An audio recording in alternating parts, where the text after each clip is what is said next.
টাকা দুইটা নেয় সিঙ্গারা এখন। মিষ্টি সাইজ তো খুব ছোট করে পাঠাইছিল দিদি তুমি। আচ্ছা আচ্ছা, তো এবার এটা পরে দেখি আমি। তো ফাইনালি আচার কিন্তু হয়ে গেছে। তো অনেকদিন ধরে ভাবছিলাম যে কাঁচা আমের আচার বানাবো, মিষ্টি আচার। তো মামার পাপা নিয়ে এসছে আম, আর মাও মাসির বাড়ির থেকে অনেকগুলো আম নিয়ে আসছে, অনেকগুলো। তো সেই আমতে হচ্ছে মামার মা এসছে, তোমাদের আগেই বলেছি। তো মা হচ্ছে এখন মিষ্টি আচার বানাবে। তো চলো তোমাদের দেখাই। দুপুরবেলা আমি আমগুলো কেটে রেখেছিলাম, তো এখন হচ্ছে মা সেগুলোকে আচার বানাচ্ছে। তো চলো দেখাই তোমাদের। ফ্যান অফ করে দেবো, আজকে ওয়েদারটা বেশ ঠান্ডা ঠান্ডা। দেখো প্রথমে আচারের জন্য এই যে মশলা ভেজে নিচ্ছে শুকনো খোলায়। এটা হচ্ছে 5 ফোড়ন আছে, গোলমরিচ আছে, শুকনো লঙ্কা, জিরে আর ধনে, তাই না? আর এই দেখো আমগুলো দুপুরবেলা কেটে রেখেছিলাম। মা হচ্ছে এটা, আমরা তো মার্কেটে গিয়েছিলাম তোমাদের আগেই বললাম, আর মা হচ্ছে এটাকে লবণ ভালো করে ধুয়ে ওই চুন জলে ভিজিয়ে রেখেছিল। তারপর বাড়িতে এসে ঝরা দিয়ে লবণ, হলুদ আর চিনি দিয়ে মেখে রেখেছে।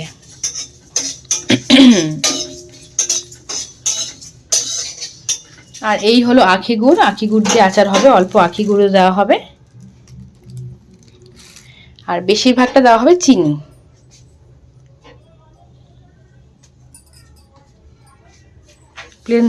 প্লেট দিব।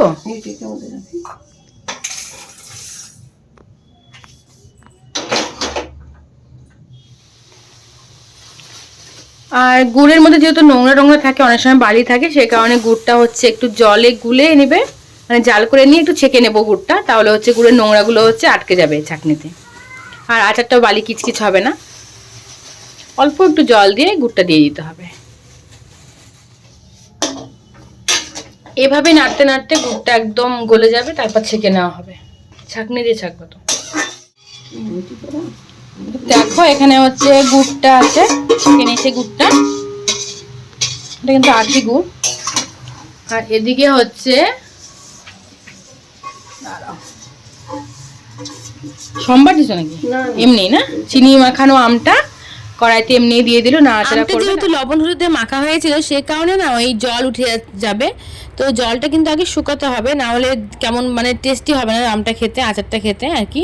তো যেহেতু চিনি দেওয়া হয়েছে, চিনি দিয়ে মাখা হয়েছে, তো জল রস একসঙ্গে অনেকটাই বেরিয়ে গিয়েছিল। তো সেই কারণে ভালো করে জাল করে একটু জলটা শুকিয়ে নিয়ে তারপরে গুড়টা দিতে হবে, তাহলে খেতে ভালো হবে। লবণ, টক, মিষ্টি সব ঠিক আছে কিনা দেখার জন্য আমি একটু টেস্ট করে দেখছিলাম। তো এত ভালো হয়েছিল, সব একদম ঠিকঠাক পরিমাণ। আমি যে কোনো কিছু রান্না করলে বারবার টেস্ট করে দেখি লবণটা ঠিক আছে কিনা, সব কিছু ঠিক আছে কিনা। মায়ের হাতে কিন্তু পুরোপুরি একদম সব ঠিকঠাক হয়েছে, কোনো কিছু বেশি হয়নি, মানে একদম পারফেক্ট হয়েছে। তো ফাইনালি আচার কিন্তু হয়ে গেছে, পুরো মশলাটা লাগেনি। তো মশলাটা রেখে দিলাম, চাটনি খাওয়া যাবে। আর এখানে দেখো একটা দারুণ হয়েছে খেতে। তখন যেটা সারা হতো কটন। তো আচার বানানোর পর থেকে কিন্তু আমার 3বার খাওয়া হয়ে গেল, এত ভালো হয়েছে। তো আবার একটু প্লেটে নিয়ে খেয়ে দেখলাম। তো আচারটা এখন ঠান্ডা হতে দেবো, তারপর মিক্সিতে ঢুকিয়ে রাখবো, কালকে বোতলে ভরে রাখবো। তো আমরা গিয়েছিলাম মার্কেটে, তো মার্কেট থেকে চলে এসেছি। দেখো হাতে হচ্ছে, নিশ্চয়ই বুঝতে পারছো কি আছে এটাতে, বলছি সবটাই বলবো।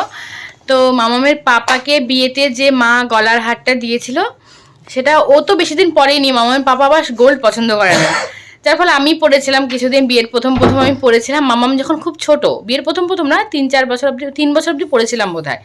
তো মামাম খুব ছোট তখন, একদিন কোলে ওই পায়ে ঘুম পাড়াতে গিয়ে পাটা এমনভাবে মানে দেয়, এই চেনটা নয়, এরকমই ছিল চেনটার ভিতরে এরকম পা দিতে গিয়ে না ওই মানে এরকম চেনটার মধ্যে ফট করে পা লেগে, ওর তো পা ছিল তখন, পা লেগে ফট করে চেনটা ছিঁড়ে যায়। এবার অনেক দিন ধরে চেনটা বাড়িতে ছিল, মানে হচ্ছিল না, বানানোই হচ্ছিল না, কবে হবে করে।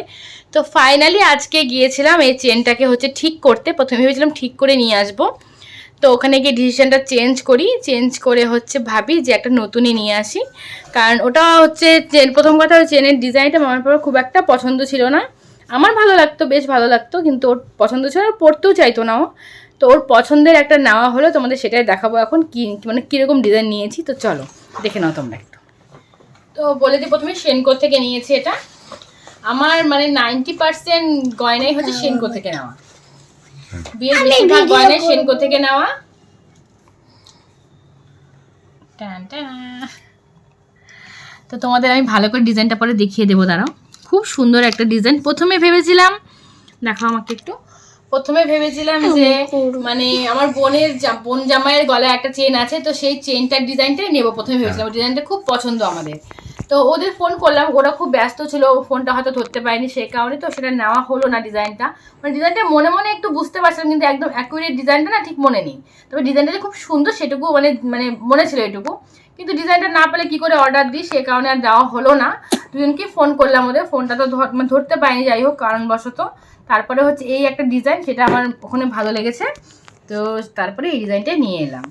আর আরেকটা কথা বলে দিই, ডিজাইনটা একটু পরে দেখিয়ে দিচ্ছি। সেটা হলো মানে ওই চেনটা এক্সচেঞ্জ হয়েছে, কিছু মজুরি লেগেছে, বাকি কিন্তু ওই চেন আর এই চেনের ওয়েট একদম সেম পুরো সেম। তো দেখে নাও। তো দেখো ফাইনালি চেনের ডিজাইনটা ঠিক এরকম। আগের চেনটা তোমাদের সঙ্গে শেয়ার করা হয়নি, হলে বুঝতে পারতে। ওটার থেকে এটা অনেক বেশি সুন্দর। যত দিন যাচ্ছে তত ডিজাইন কিন্তু নতুন নতুন ডিজাইন আসছে। খুব সুন্দর লেগেছে ডিজাইনটা আমার।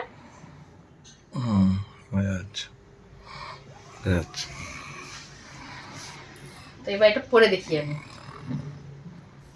কারণ এই মুহূর্তে হচ্ছে মামার বাবা পরবে না, গেঞ্জি পরে আছে, দেখাতে পারবো না তোমাদের। আমি পরে তোমাদের দেখাই কেমন লাগছে গলাতে দেওয়াতে। মেয়েদের গলা হয়তো খুব একটা ভালো লাগবে না, তবে ছেলেদের গলা বেশ ভালো লাগছে। আচ্ছা মামামের গলা দিয়ে দেখাই, ওটা তো মামা। ও বাবা, ভালো লাগছে তো, ভালো লাগছে তো। লাগাই দাও না। এই সোজা বলো এই না তো ভালো করো। হ্যাঁ সুন্দর লাগছে।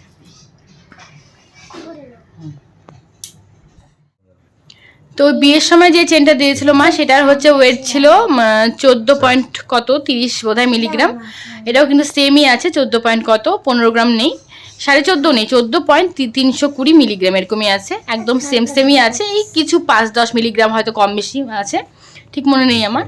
আর কিছু মজুরিটা লেগেছে, আর বাকি কিন্তু কিছুই লাগেনি। একটা নতুন চেন নিয়ে এলাম আজকে, নতুন একটা মানে আজকে বৃহস্পতিবার, খুব ভালো দিন। আর আজকে কিন্তু ঘরে আমাদের লক্ষ্মী এলো। যাই হোক খুব ভালো লাগছে চেনটা দিয়ে, আর মামার পাড়া পরতে পারবে। অনেকদিন ধরে না পরতেই পারতো না, মানে আমি এটা হচ্ছে এই চেনটা যেটা পরে আছি আমি, সেটা হচ্ছে আমার বাবা দিয়েছে আমাকে। তো ইচ্ছা আছে এটাই মামামকে দিয়ে যাব দাদুর আশীর্বাদ হিসাবে, যেহেতু বাবা এখন নেই। তো এটা আমি এখন পরে আছি, এটা আমি খুলে রাখবো। আর আমিও কিন্তু মামার পাপার চেনটা আমার গলা থেকে ছেড়েছে না, ভীষণ খারাপ লাগতো যে ওটা পরতে পারতো না ও। যাই হোক ফাইনালি সেটা হচ্ছে ঠিক করা হলো, একটা নতুন চেন ঘরে এলো। যাই হোক খুব ভালো লাগলো। তো চলো এখন হচ্ছে কাজ আছে, অনেক কাজ আমরা এখনও সন্ধ্যের টিফিন করিনি, তো এখন সন্ধ্যের টিফিনটা করে নেব। অনেকটা রাতই হয়ে গেছে বলতে পারো, মানে 8টা প্রায় বাজে। তো দেখো এদিকে নিয়ে নিয়েছে সিঙ্গারা, মিষ্টি আর লাল চা। মামার পাপা চা খাবে না, আমি আর মা চা খাবো, আর মামাকে পড়তেও বসাবো। তো চলো একেবারে পড়াশোনা কমপ্লিট করে সব কাজ বাজ সেরে তোমাদের সামনে আসবো রাতের বেলা ভিডিওটা শেষ করতে। দেখতে থাকো ভিডিওটা তোমরা। তো বন্ধুরা দেখো এতক্ষণে খাওয়া দাওয়া সব কমপ্লিট হলো, আর এই মায়ের হাতে স্পেশাল আচারের রেসিপিটা তোমরা যদি কেউ করতে চাও, আমি তাহলে এরপরে সুন্দরভাবে দেখাবো তোমাদের। আজকে তো কাটছাড়াভাবে দেখানো হয়েছে, ভীষণ ভালো হয়েছে। আচারটা অনেকদিন রেখেও খাওয়া যায়, যেহেতু তেল পড়ে না আচারটাতে, খুব অনেকদিন রেখে খাওয়া যায়। এই টক আচারও মা বানায়, বিভিন্ন রকমের আচার বানায় আমার মা মানে দুজনেই। তো ভীষণ ভালো লাগে খেতে। তো মা সেই কারণে মা আসছে বলে মাকে দিয়ে বানালাম আচারটা আমি। তো চলো ভিডিওটা এখানেই শেষ করছি আজকে, আর কিছু করার নেই। এখন হচ্ছে ঘুমোবো, কালকে সকাল সকাল উঠতে হবে। মা নেই বলে সব বাসন কোসন মেজিয়ে রেখেছি, আজকে মাই মেজে রেখেছে, আমি আর কিছু করিনি। আমি শুধু ঘরটা একটু পরিষ্কার করে রাখলাম, তো আর কিছু করার নেই। তো মামাম দেখো ওদিকে শুয়ে পড়েছে, আমরাও এখন শুয়ে পড়বো। আর আজকের ভিডিওটা কেমন লাগলো অবশ্যই কমেন্ট বক্সে জানিও তোমরা। আর মামামের পাপার গলার চেনটা কেমন ডিজাইন হয়েছে, কেমন হয়েছে না হয়েছে তোমরা কিন্তু প্লিজ কমেন্ট বক্সে জানিও। তো টাটা করছি সকলকে, সকলে খুব ভালো থেকো, সুস্থ থেকো, সাবধানে থেকো, গুড নাইট।